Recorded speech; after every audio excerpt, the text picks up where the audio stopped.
साथियों नमस्कार, स्वागत है आपका। साथियों हिंदी कहानी के प्रैक्टिस सेट नंबर 4 के साथ मैं हाजिर हूँ।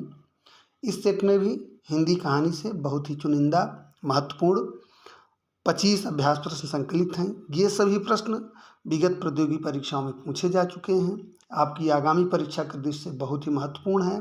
सभी प्रश्नों की विस्तृत व्याख्या करने का प्रयास किया गया है, तो वीडियो को अंत तक ज़रूर देखिए जिससे आपको उसका पूरा लाभ मिल सके। जो भी साथी चैनल पर नए हैं प्लीज़ चैनल को सब्सक्राइब जरूर करें। चलिए आज की चर्चा शुरू करते हैं, जुड़ते हैं आज के प्रैक्टिस सेट से। देखते हैं आज का पहला प्रश्न। साथियों आज के प्रैक्टिस सेट का पहला प्रश्न है, मलबे का मालिक कहानी का कथ्य क्या है? सांप्रदायिकता, पर्यावरण, प्रदूषण, भारत पाक विभाजन। तो इसका सही उत्तर है साथियों विकल्प संख्या 4, भारत पाक विभाजन। मलबे का मालिक ये कहानी जो है इसके लेखक कौन है? मोहन राकेश जी हैं, और इस कहानी का कथ्य जो है वो भारत पाक विभाजन है। ठीक है, चलिए बढ़ते हैं आगे, देखते हैं अगला प्रश्न। प्रश्न संख्या 2, आदमी का बच्चा कहानी का मुख्य पात्र कौन है? आदमी का बच्चा कहानी का मुख्य पात्र कौन है? यह प्रश्न साथियों यूपी पीजीटी 2016 में पूछा जा चुका प्रश्न है, इसलिए महत्वपूर्ण हो जाता है। आदमी का बच्चा कहानी का मुख्य पात्र कौन है? बग्गा साहब, अमरकांत, मिस्टर सामनाथ और बेनी माधव। तो इसका सही उत्तर है साथियों विकल्प संख्या 1, बग्गा साहब। विकल्प संख्या 1, बग्गा साहब। ये आदमी की बच्चा कहानी, इसके लेखक कौन है? इसके लेखक हैं यशपाल।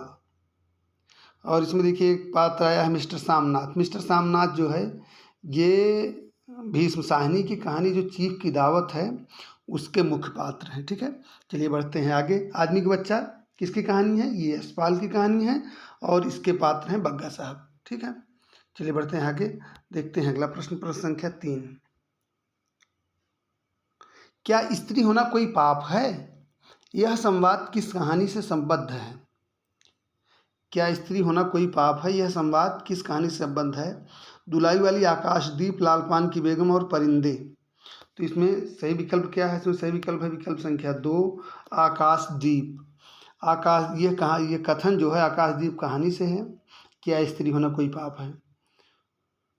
और आकाशदीप किसकी कहानी है? ये साथियों जयशंकर प्रसाद जी की कहानी है। इसके जो प्रमुख पात्र हैं वो हैं चंपा, बुद्धगुप्त, जया, वणिक, मणिभद्र। ये पात्र भी इस कहानी के पूछे जाते हैं। जयशंकर प्रसाद जी की बहुत चर्चित कहानी है। ठीक है, बढ़ते हैं आगे, देखते हैं अगला प्रश्न। प्रश्न संख्या 4। प्रश्न संख्या 4 कह रहा है, अंधेर है दस्यु फिर मैं तुमसे प्रेम करती हूँ। यह प्रसाद जी की किस कहानी की पंक्ति है? ये केंद्रीय विद्यालय पीजीटी 2018 में पूछा गया प्रश्न है। अंधेर है दस्यु फिर मैं तुमसे प्रेम करती हूँ, ये किस कहानी की पंक्ति है? आकाशदीप, पुरस्कार, गुंडा, सालवती। ये चारों कहानियाँ प्रसाद जी की हैं जैसा कि आप जानते हैं। साथियों इसका सही उत्तर विकल्प संख्या 1, ये आकाशदीप कहानी में आया हुआ कथन है, अंधेर है दस्यु फिर मैं तुमसे प्रेम करती हूँ। ठीक है, जैसा कि आप जानते हैं इनकी बहुत चर्चित कहानियाँ पुरस्कार, गुंडा, सालवती, स्वर्ग की खंडहर में, ममता, इंद्रजाल, छोटा जादूगर, विषाती, मधुआ, विराम चिन्ह, समुद्र संतरण। इनकी कई कहानियाँ ऐसी हैं जो बहुत महत्वपूर्ण हैं, ये जानना आपके लिए ज़रूरी है। चलिए बढ़ते हैं आगे, देखते हैं प्रश्न संख्या 5। प्रश्न संख्या 5 कह रहा है, कहानी और उसके पात्रों का असंगत युग्म है। आकाशदीप बुद्धगुप्त, दिल्ली में एक मौत, अतुल, उसने कहा था, बोधा, गैंग्रीन, सुनंदा। आकाशदीप किसकी कहानी है? प्रसाद जी की कहानी है। बुद्धगुप्त इसके पात्र हैं, ये सही है। दिल्ली में एक मौत, ये कमलेश्वर जी की कहानी है, इसके पात्र अतुल हैं, ये भी सही है। उसने कहा था कहानी चंद्रशर्मा गुलेरी जी की है, इसका पात्र जो है एक पात्र इसमें बोधा सिंह भी हैं, ये भी सही है। गैंग्रीन किसकी कहानी है? गैंग्रीन अज्ञे जी की कहानी है और इसकी पात्र जो है सुनंदा नहीं है। गैंग्रीन की जो बहुत ही मतलब जिसको कहें मुख्य पात्र, स्त्री पात्र हैं, वो मालती हैं। ये सुनंदा जो है ये गैंग्रीन की पात्र नहीं है। तो इसमें सही उत्तर है विकल्प संख्या 4। ठीक है ना, कहानी और उसके पात्रों का असंगत युग्म कौन सा है? विकल्प संख्या 4, गैंग्रीन। गैंग्रीन की पात्र सुनंदा नहीं है। ठीक है, बढ़ते हैं आगे, देखते हैं अगला प्रश्न। प्रश्न संख्या 6। प्रश्न संख्या 6 कह रहा है, मुखौटा किस कहानी लेखिका का संग्रह है? मुखौटा किस लेखिका का कहानी संग्रह है? जीआईसी लेक्चरर 2017 में पूछा गया प्रश्न है, महत्वपूर्ण प्रश्न है। मन्नू भंडारी, मंजुल भगत, ममता कालिया, इंदु बाली। तो ये किसका है साथियों? मुखौटा जो है ये ममता कालिया का कहानी संग्रह है। सही उत्तर विकल्प संख्या 3 ममता कालिया। ठीक है, बढ़ते हैं आगे। ममता कालिया के जो और कहानी संग्रह हैं, अन्य कहानी जो उनकी बहुत प्रसिद्ध हैं, छुटकारा, एक अदद औरत, प्रतिदिन और सीट नंबर 6, ये बहुत चर्चित हैं। तो बढ़ते हैं आगे, देखते हैं अगले प्रश्न को हम, प्रश्न संख्या 7 को। प्रश्न संख्या 7 कह रहा है, निम्नलिखित में ओम प्रकाश वाल्मीकि का कहानी संग्रह है? दीवा, स्वप्न, नमक का कैदी, छतरी और अपाहिज। तो इसका सही उत्तर क्या है साथियों? इसका सही उत्तर विकल्प संख्या 3 ओम प्रकाश वाल्मीकि का कहानी संग्रह है छतरी। ओम प्रकाश वाल्मीकि का कहानी संग्रह है छतरी है। इनकी जो अन्य कहानी संग्रह है वह है सलाम, घुसपैठिए।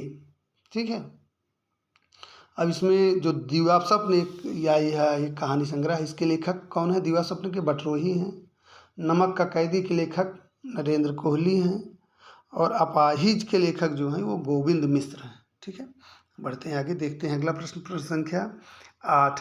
प्रश्न संख्या 8 कह रहा है, निम्नलिखित में कौन सी कहानी प्रसाद जी द्वारा रचित नहीं है? ममता, सुजान भगत, सालवती, छाया। ये असिस्टेंट प्रोफेसर परीक्षा में आया हुआ प्रश्न है, महत्वपूर्ण प्रश्न है, अच्छा प्रश्न है। तो इसका सही उत्तर कौन सा है? इसका सही उत्तर साथियों विकल्प संख्या 2 सुजान भगत। सुजान भगत कहानी किसकी है? सुजान भगत कहानी किसकी है? सुजान भगत कहानी मुंशी प्रेमचंद की है। और ममता, सालवती, छाया, ये सब प्रसाद जी की कहानियाँ हैं। ठीक है, बढ़ते हैं आगे तेजी से, देखते हैं प्रश्न संख्या 9। नया रास्ता कहानी के लेखक कौन है? ये भी असिस्टेंट प्रोफेसर परीक्षा में पूछा गया प्रश्न है। नया रास्ता कहानी के लेखक कौन है? राम प्रसाद निरंजनी, राम प्रसाद पहाड़ी, डॉक्टर सत्यप्रकाश सेंगर, इस्मत चुगतई।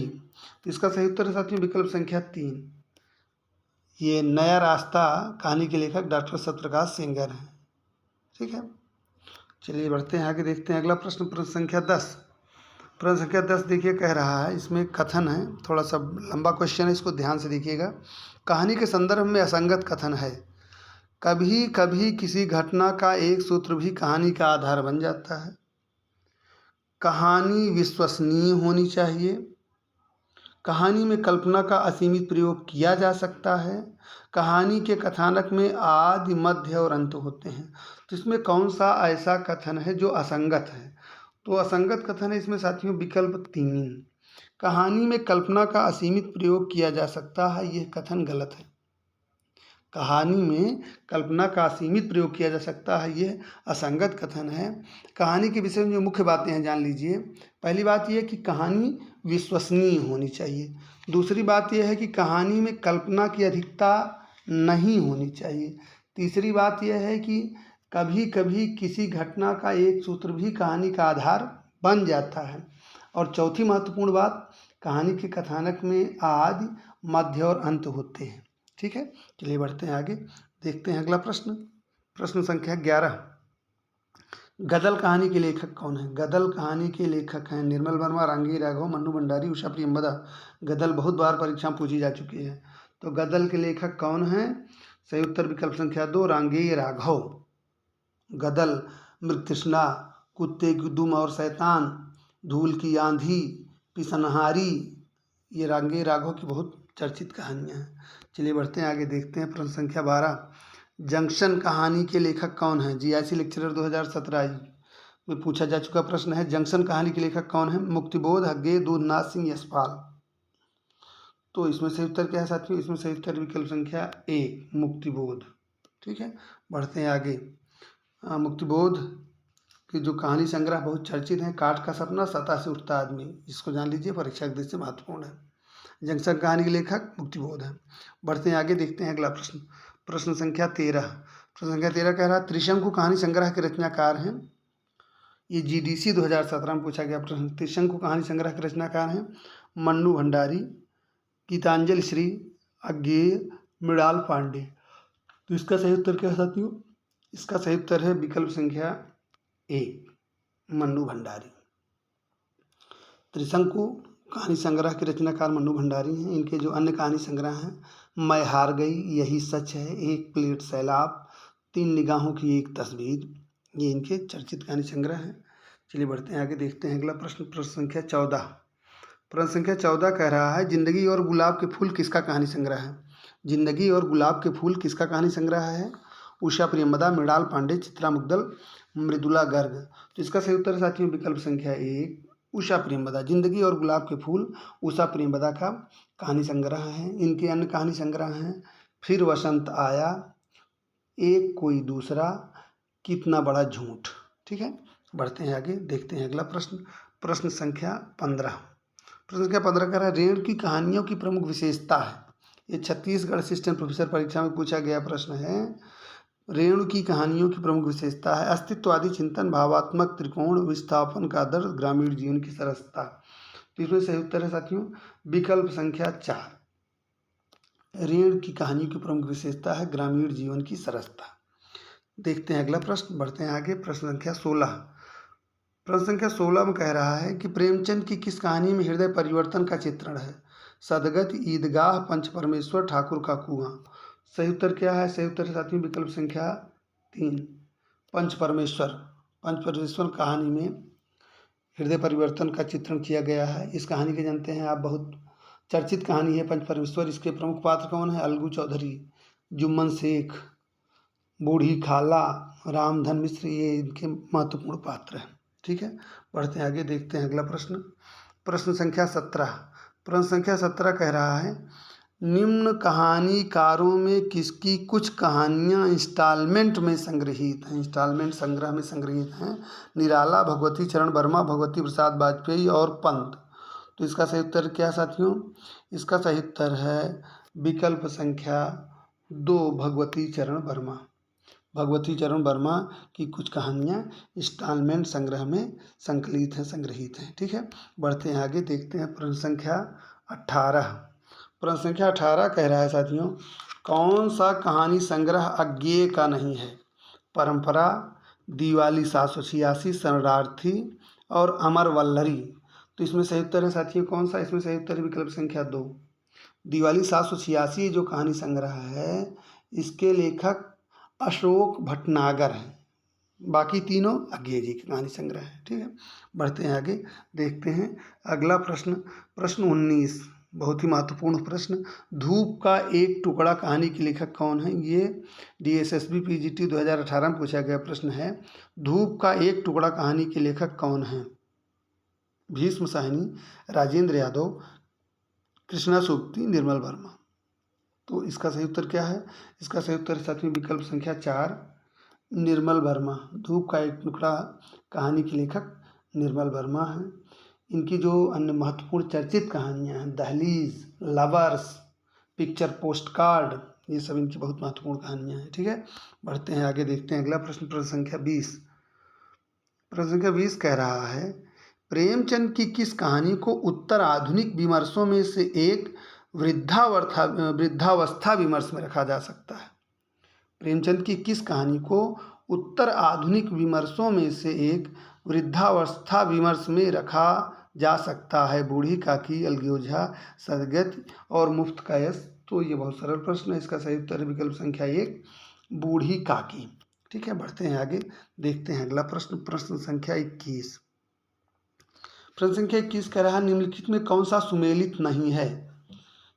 निम्नलिखित में से कौन सा सुमेलित नहीं है? इसमें कहानी और कहानी लेखकों का जो युग्म है, कौन सा सुमेलित नहीं है? ध्यान से देखिए। शेखर जोशी, दाज्यू, धर्मवीर भारती, सिक्का बदल गया, निर्मल वर्मा, परिंदे, कृष्णा सोबती, बादलों के घेरे में। तो इसमें साथियों सही उत्तर विकल्प संख्या 2, धर्मवीर भारती। ये सिक्का बदल गया जो कहानी है, ये धर्मवीर भारती की नहीं है। शेखर जोशी, दाज्यू, ये सुमेलित है। निर्मल वर्मा, परिंदे, ये भी सही है। कृष्णा सोबती, बादलों के घेरे में, ये भी सही है। ये सिक्का बदल गया जो कहानी है, ये धर्मवीर भारती की नहीं है। सिक्का बदल गया कहानी किसकी है? ये कृष्णा सोबती की कहानी है। परीक्षाओं में बहुत बार पूछी जा चुकी है, इसको याद कर लीजिए। कृष्णा सोबती, ये सिक्का बदल गया कहानी किसकी है? कृष्णा सोबती की है। ठीक है, बढ़ते आगे, देखते हैं अगला प्रश्न। प्रश्न संख्या 22। प्रश्न संख्या 22 कह रहा है, ननकू सिंह किस कहानी का पात्र है? दो बांके, शरणागत, खेल और गुंडा। ननकू सिंह किस कहानी का पात्र है? इसका सही उत्तर है विकल्प संख्या 4, गुंडा। ननकू सिंह किस कहानी का पात्र है? गुंडा कहानी का पात्र है। गुंडा कहानी के लेखक कौन है? गुंडा कहानी के लेखक जयशंकर प्रसाद जी हैं। ठीक है, बढ़ते हैं आगे, देखते हैं अगला प्रश्न, प्रश्न संख्या 23। बहुत ही रोचक, बहुत महत्वपूर्ण प्रश्न। भोला राम का जीव की जीव, यहाँ साथियों गलती जो हो गया है, यह प्रश्न है भोला राम का जीव। भोला राम का जीव कहानी किस सामाजिक विद्रूपता को उजागर करती है? यहाँ पुनः मैं कहूँगा कि इसको आप संशोधित करके पढ़ें। भोला राम का जीव, की जीव नहीं, भोला राम का जीव। चलिए इसको हम कोशिश करते हैं कि काट दें। ठीक है, भोला राम का जीव कहानी किस सामाजिक विद्रूपता को उजागर करती है? अनमेल विवाह की समस्या को, दहेज प्रथा को, शासन तंत्र के भ्रष्टाचार को, किसानों की निर्धनता को। तो इसका सही उत्तर है साथियों विकल्प संख्या 3। भोला राम का जीव कहानी शासन तंत्र के भ्रष्टाचार को उजागर करती है।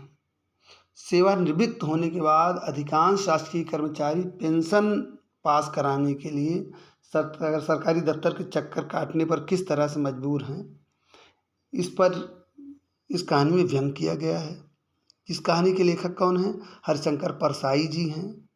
परसाई जी की अन्य कहानियाँ जो हैं मृत्युबोध, फ्रस्ट्रेशन, भीतर का घाव, मौलाना का लड़का, मुंडन, सत्य साधक मंडल, ये इनकी बहुत चर्चित कहानियाँ हैं और परीक्षा की दृष्टि से महत्वपूर्ण भी हैं। ठीक है, बढ़ते हैं आगे, देखते हैं अगला प्रश्न, प्रश्न संख्या 24। प्रश्न संख्या 24 कह रहा है साथियों हिंदी कहानी को किस प्रारंभिक पत्रिका ने महत्व दिया? हंस, कविवचन, सुधा, सरस्वती और इंदु। तो इसमें सही उत्तर है साथियों विकल्प संख्या 3 सरस्वती। हिंदी कहानी को प्रारंभिक सरस्वती पत्रिका ने बहुत महत्व दिया। इसमें जो हिंदी की प्रारंभिक कहानियां हैं सरस्वती पत्रिका में प्रकाशित होने वाली, उनका तेजी से हम बात करते हैं। किशोरी लाल गोस्वामी की इंदुमती 1900 ईस्वी में प्रकाशित हुई थी सरस्वती में। किशोरी लाल गोस्वामी की गुलबहार 1902 ईस्वी में सरस्वती में प्रकाशित हुई थी। मास्टर भगवान दास की प्लेग की चुड़ैल 1902 ईस्वी में प्रकाशित हुई थी सरस्वती में। आचार्य शुक्ल की 11 वर्ष का समय 1903 ईस्वी में सरस्वती में प्रकाशित हुई थी। गिरिजा दत्त वाजपेयी की पंडित और पंडितानी 1903 ईस्वी में सरस्वती में प्रकाशित हुई थी। बंग महिला की दुलाई वाली कहानी 1907 ईस्वी में सरस्वती में प्रकाशित हुई। तो यहाँ बात हो रही है प्रारंभिक समय में किसने हिंदी कहानी के प्रकाशन में महत्वपूर्ण भूमिका निभाई, तो इसमें सरस्वती पत्रिका का महत्वपूर्ण स्थान है। बढ़ते हैं आगे, देखते हैं आज का अंतिम प्रश्न। आज का अंतिम प्रश्न साथियों रचना और रचनाकार का असंगत युग्म है। रचना और रचनाकार का असंगत युग्म है। तीसरी हथेली, राजी सेठ, सूरज कब निकलेगा, स्वयं प्रकाश, अतिथि देवो भव, अब्दुल बिस्मिल्लाह, चिन्हार, ममता कालिया। तो इसमें साथियों शुरुआती तीनों विकल्प सही हैं, चौथा विकल्प आपका ये असंगत है। तो सही उत्तर क्या है? विकल्प 4। असंगत विकल्प कौन सा है? विकल्प 4। चिन्हार ममता कालिया की कहानी नहीं, बल्कि चिन्हार किसकी कहानी है? ये मैत्रेयी पुष्पा की कहानी है। चिन्हार ममता कालिया की कहानी ये नहीं है। चिन्हार किसकी कहानी है? ये मैत्रेयी पुष्पा की कहानी है। ठीक है, तो साथियों आज के लिए इतना ही। उम्मीद करता हूँ आज का ये संकलन आपको पसंद आया होगा। नियमित रूप से अभ्यास करते रहिए, ये अभ्यास ही आपको सफलता की ओर आगे ले जाएगा। तो फिलहाल आज की वीडियो में इतना ही। मिलते हैं एक और प्रैक्टिस सेट के साथ अगले वीडियो में। तब तक के लिए धन्यवाद, नमस्कार।